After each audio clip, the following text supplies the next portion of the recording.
Today I fucked up by Sous Viding the baby. A few years ago when me and my wife's baby was about 5 months old, my wife decided to go out for the evening with her girlfriends. This was the first time she had gone out since the birth and basically since the pregnancy, so she was really excited and I was happy for her. She was understandably a bit hesitant to leave the baby, but she knew I would take care of him as we had both gotten really good at doing. After she left, everything starting out pretty much the same as always. Our baby was well into weaning at that point and he loved trying new foods, so dinners were always a nice experience, even when a fistful of food would occasionally find its way somewhere across the room. When I went to give him his bath though, everything started to go wrong. The hot water in the house wasn't working when I tried to run the bath. It was working earlier that day, so the problem was very unexpected and very frustrating. I obviously didn't want to give him a cold bath, nor did I want to forget the bath altogether, although perhaps I should have.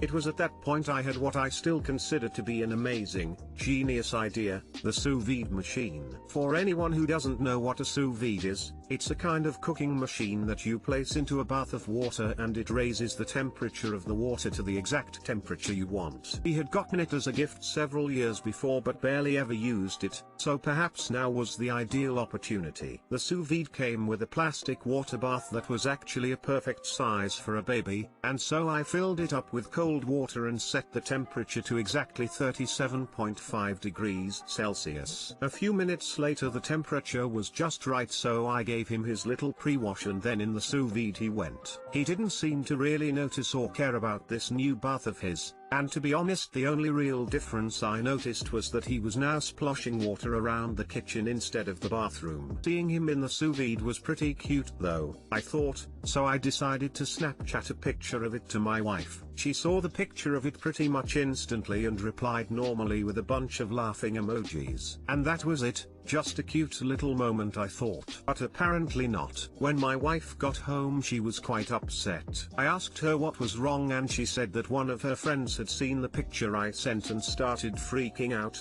asking if I was an abuser who tortured her and our kid. At first my wife thought it was a joke, but her friend was far from messing around. After a few minutes she got pretty hysterical and demanded that my wife speak to the police or a social worker or anyone who could help. Eventually my wife just left crying. I thought the whole thing was completely bizarre. My wife's friend eventually calmed down and the two of them are still friends. Apparently she still occasionally asks if I'm a sadistic psychopath though. Whenever me and her see each other I can always sense this cold disapproving look in her eye too, like she's a private detective trying to suss me out. I've grown to find it pretty funny over the years actually. Still, if she ever comes over for dinner I think the sous vide should probably stay in the cupboard. Too long didn't read, I decided to use a sous vide machine to bathe my baby because the hot water was broken, snapped a picture of it to my wife. Her friend saw it and now thinks I'm a psychopath.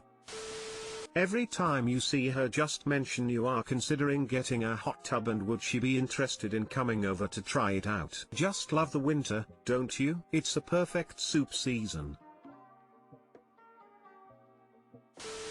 Yeah, the only one who FU is your wife for keeping that loon as a friend.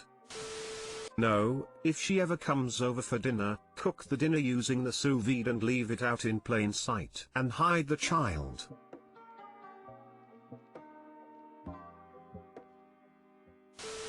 Honestly, her friend sounds like a fucking idiot. Has she not heard of temperature control? I mean, you could even make a case that the sous vide would be better than the bath because the water temperature isn't going to fluctuate. Every time I read something like this I always want to explain the situation, like who holds onto that idea after it's been explained to them.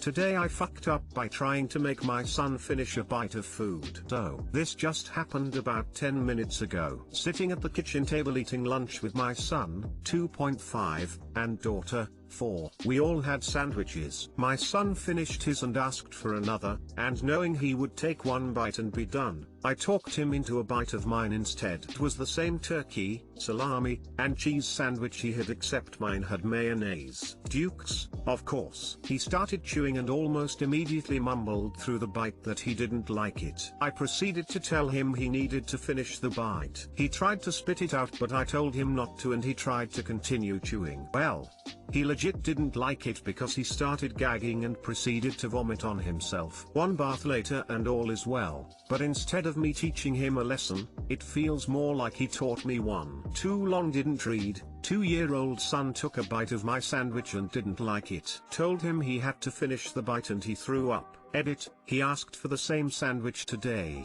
ate the whole thing, and again asked for another. So, yeah, I made him another and he ate the whole thing. Sometimes you just have to trust their judgment. Thanks for all the comments and stories. My wife and I have enjoyed reading them. Way back in the day I had a one-bite rule for food. I didn't know how violently my daughter disliked green beans. Thought she just didn't want to try them. It ended similarly to your situation. She still doesn't like pretty much anything that comes in a pod, even refried beans smothered in cheese. Oh well. We both got over it. I watched a showdown with my friend and her toddler over a bite of cottage cheese at a restaurant. Kid refused to swallow it, held it in her mouth for a good couple of minutes, then erupted all over her mom, who was holding the kid to keep her from running off. Kid is 12 now. I was positive she wouldn't live to see 2. My parents would force me to finish eating something I tried even if I didn't like it, and it ended with the same result multiple times. It ended up with me being afraid to try new foods and my parents refusing to let me try new foods when I wanted to. Instead of encouraging me to try new foods, they would berate me for wasting money. It was humiliating and led to me having problems with eating healthier food even still. Same. My stepmom would force us to finish everything and I still have issues with food and my weight. She finally stopped pressing the issue when my little sister threw up sweet potatoes all over our kitchen table during supper. Disgusting, but so thankful it happened. Just FYI, if this is an issue that persists, gagging or vomiting over food, and he turns out really picky, look into something called AFID. It affected me as a child but no one actually knew. Therapy can help if that's the case. It could also just be being a kid. But I wanted to bring it up just in case. Yep, my parenting motto at the table has always been eat till you're full and just not stress about food she doesn't like because I will avoid vomiting at all costs. Smiley face. As the parent of a puker, same. I was just so happy when she was able to realize what was happening and run to the bathroom or hold her own bag in the car. We ended up with 3 of the same car seats because we would just change them out, clean them, dry them on a regular basis due to puke. Even resulted in putting a piece of cheap vinyl flooring over the carpet in her room because we were so tired of cleaning the carpet but couldn't afford to replace it with hardwood yet. Today I fucked up by renting my car on Turo and was instantly transported into an episode of Shameless. So we bought a new vehicle this summer and have not used the other car we had since I work from home and my wife stays home as well. I tried to sell it, but we're upside down. Whatever. Last week, I had this genius idea to put it up on Turo. If you don't know, Turo is an app where you can rent out your car. I figured that a few rentals a month would cover the car payment. I created a listing for the car in the app and got it registered, cleaned, and disinfected so it'd be ready in case I got a reservation. I made sure all of the paperwork was in the car and our personal belongings were out. I filled up the gas tank. I thought I'd for sure get a great review if I had both phone type charger cables in the car. Damn, I'm good. I thought of everything. Ow, my wife was not on board for this. She didn't like the idea of strangers using our car. I figured since we don't use it or need it and that it's insured, the worst case scenario was manageable. We recently watched the Will Ferrell/Mark Wahlberg movie The Other Guys and my wife seemed oddly fixated on the fact that someone would allow a homeless orgy in our car if we rented it out. On Thursday I got my first reservation and was stoked. Now, the red flags were numerous, but I ignored them unfortunately. The renter immediately contacted me and asked to move the reservation to an earlier time, from about 4 hours away to about 30 minutes away at 7:30 p.m. They also asked if I would deliver it. Being excited for the beginning of my new money-making scheme, I agreed. I arranged for my son to follow me to deliver the car and we dropped it off with the lady who reserved it. She assured me that she would take care of the car and that she would just be driving around town. It wasn't in the nicest neighborhood, but this is Utah. The worst neighborhoods in Utah are still much nicer than where I grew up in NW, Indiana. I don't judge.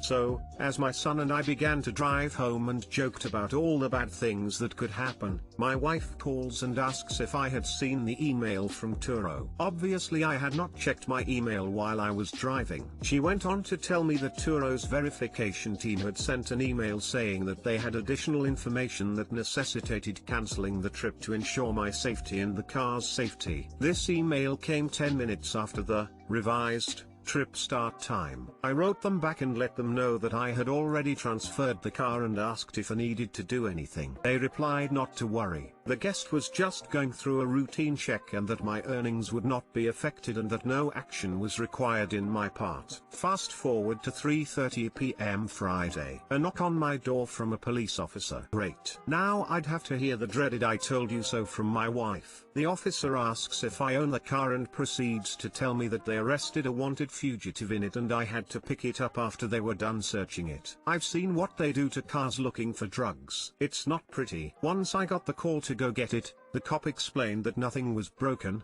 but few panels were removed. He ended the call by saying, "Good luck, man." I drove to the location where they left it, which oddly, was at the residence they picked the dude up, which was a bit uncomfortable. Luckily there was no real damage. I was able to pop the panels back in easily. There were a few personal items in the car that were not mine: a hat, shoes, a bottle of something, some garbage, and a bunch of cigarettes. I left them in the parking lot as I just wanted to be done with this whole thing. I did notice that the gas tank was half empty and they had put over 400 miles on the car in under 20 hours. It also smelled like smoke. Annoying, but I used to smoke, so whatever. It's over. Nope. I get home and call Turo to see what to do. There were still 2 days on the reservation. That was a nightmare. They transferred me back and forth between departments and chat and email after explaining that my car had been used to traffic drugs and the unapproved driver had been arrested. Towards the end of the call,